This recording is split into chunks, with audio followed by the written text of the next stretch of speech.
Medications for opioid use disorders in correctional settings. Shifting the paradigm, creating a balanced correctional and rehabilitative approach. The Opioid Response Network is funded by SAMHSA to provide resources and technical assistance needed locally to address the opioid crisis. This video is part of a series to provide guidance on the implementation of medications for opioid use disorder in correctional facilities.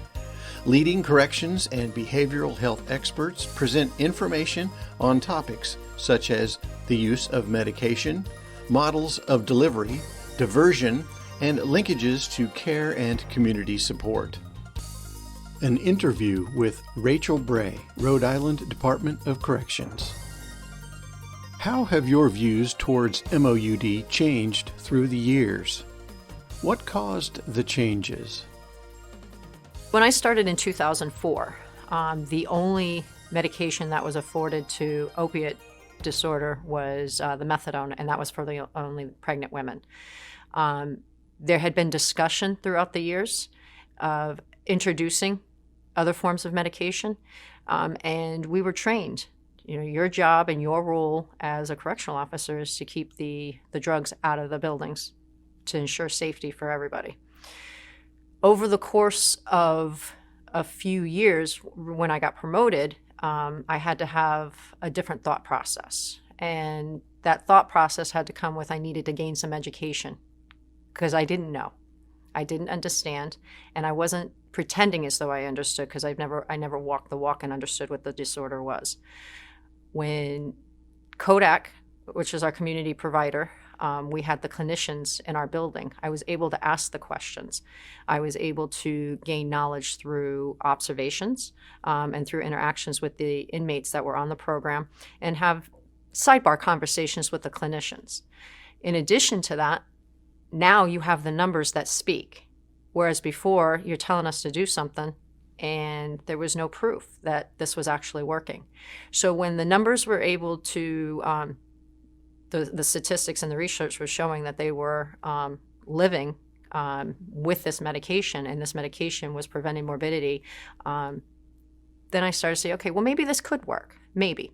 Now you're adding an education component into it. So it's not just the medication, and then you're adding the counseling to it.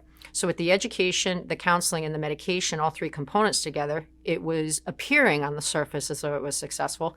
And then through the duration that this program has continued, statistically it is showing, and with them coming back into the facility, you know it's working.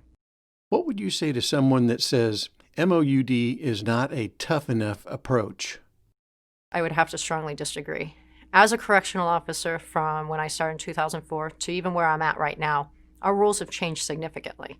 It is described in Rhode Island with 1% separation, and that's a true story. It would behoove us not to do anything about it because they are getting released into the community. As a new corrections officer, what did you witness as people went through withdrawal? So when I first started, they were being the withdrawals were cold turkey. They were being detoxed cold turkey. That was it, unless they were pregnant.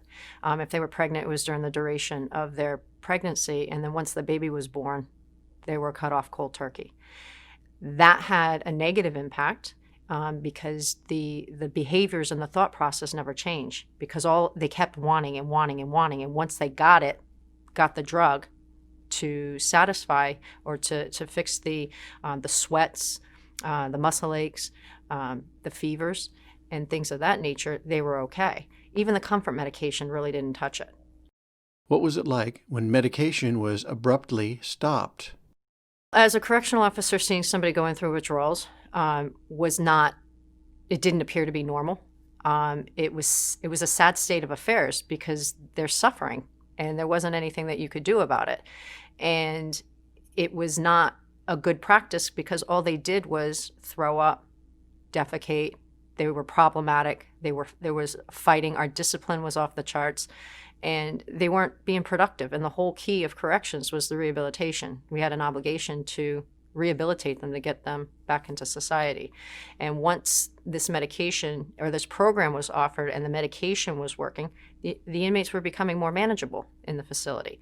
So within a reasonable amount of time of them coming in, they're not going through the withdrawals. because the medication is being afforded to them within probably 24 hours.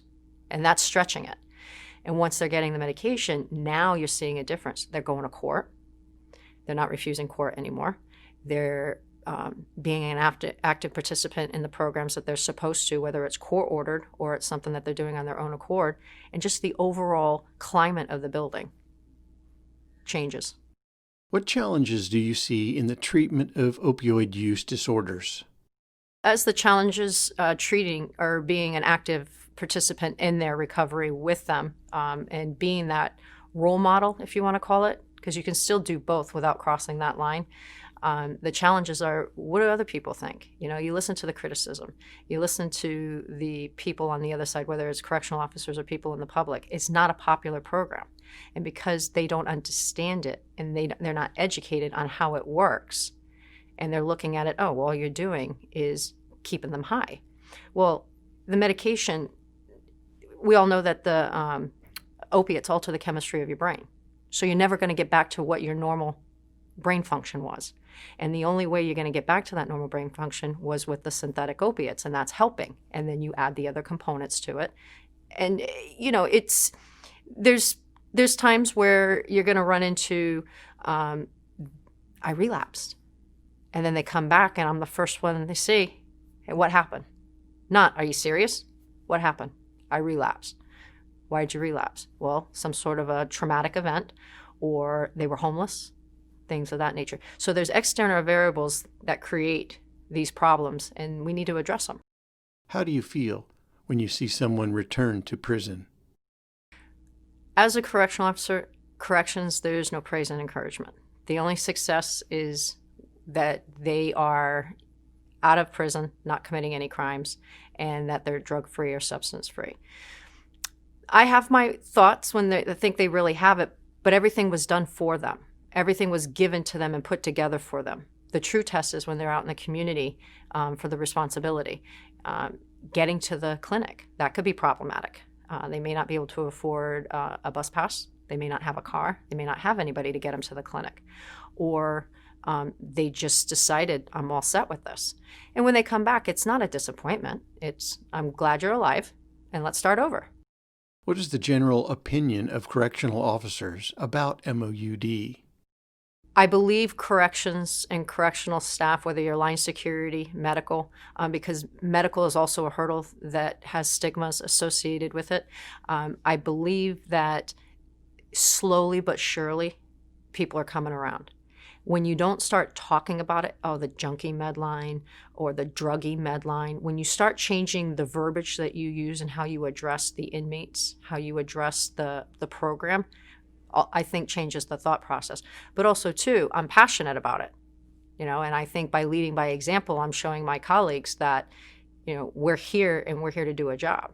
And we're here to ensure that the medication is taken appropriately, responsibly, and there's no diversion.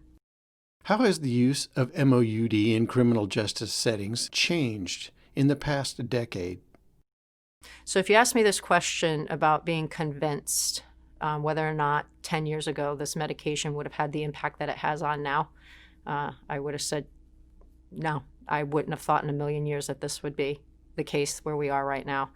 But it's all about the education and understanding how the medication works and what the medication does to make them productive. There is no face to this. There isn't. There aren't necessarily any track marks with this. Your doctor, your lawyer, your auto mechanic can be on an MAT program going to the clinic. You have no idea. And it's not necessarily heroin users. So when you understand and you break that stigma that there is no face associated with this disease, you can get past it. What are some of the reasons for diversion? How do you deter or prevent diversion? The inmates have taught me a lot about diversion, and every day is a different day. There's different methods of diversion, but the one thing that I've learned about diversion is diversion's just not diversion. There's other reasons why the inmates may be diverting the medication. You don't know if they're getting extorted. You don't know if it's, well, this is not a really good time for me to take my medication because I have other things going on later in the day. And by the time my medication peaks or when I'm to my full potential, it's not going to work out very well. Or you're just selling it for something. So you have to look at it from a different point of view, that what's really on the surface is not necessarily on the surface. You have to dig deeper to find out why they're diverting this. So for me, from a security point of view, regardless of what the intentions are for diversion, I have to make it a blanket issue to prevent the diversion so that it doesn't get out of the area, so that they're not being extorted, so they're not being subjected to hoarding their medication or selling it for that matter. Because if the wrong person gets hold of it, it can turn into a serious medical issue.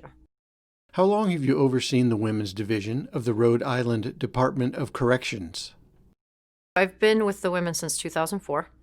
I know these women, their mothers, their daughters. I'm seeing their grandchildren come in now.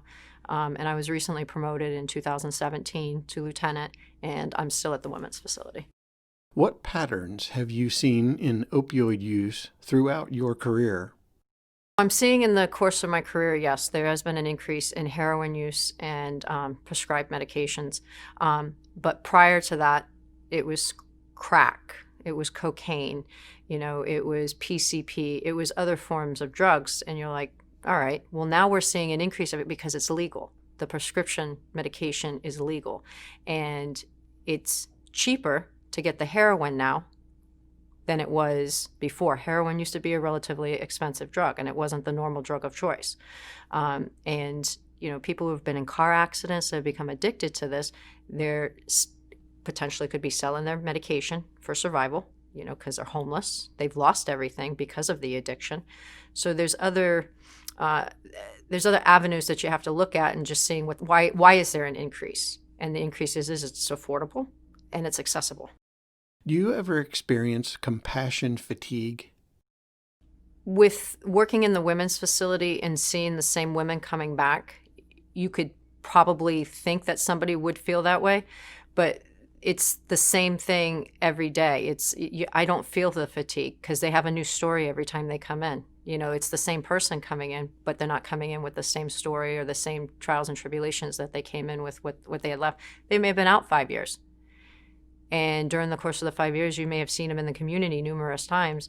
And then all of a sudden you come into work one day and you see that they were committed into the facility. So what happened? What changed that created this? Is there an experience that resonates with you and makes you proud of what you do? A woman that was pregnant. This was many, many years ago. She was pregnant, and I want to say she was probably on live pregnancy number 9, live birth. It was there during the delivery of her child. And the baby was on methadone. I didn't understand the effects that the baby being born on methadone was going to have. In fact, I thought it was going to have long-lasting negative effects. And I was wrong. The methadone, the adverse part of it, or the alternative to it, was the heroin, and the baby could have died. The baby is no longer a baby. The child is 13 years old now. Unfortunately, the child comes in to see the mother, but the child is healthy. The mother is clean. The mother just can't go to court, pay the fines because the mother doesn't have a job and doesn't have any means of an income. So seeing the child born 13 years ago and have it come and visit, I know it's kind of a weird scenario, but it's just kind of bring you back that, okay, this works. And it didn't have the adverse effects that I thought it was going to have. How would you encourage the implementation of MOUD programs in other facilities? If all else fails and you don't want any part in it and you don't care what happens in the community, the very least you can sell to your staff is it's safer for you to have the program within the facility or within your department. They're easier to manage. They're less problematic. They're less violent. The drugs aren't coming into the facility. Technical assistance is available to support the evidence-based prevention, treatment, and recovery of opioid use disorder. To request technical assistance, visit opioidresponsenetwork.org.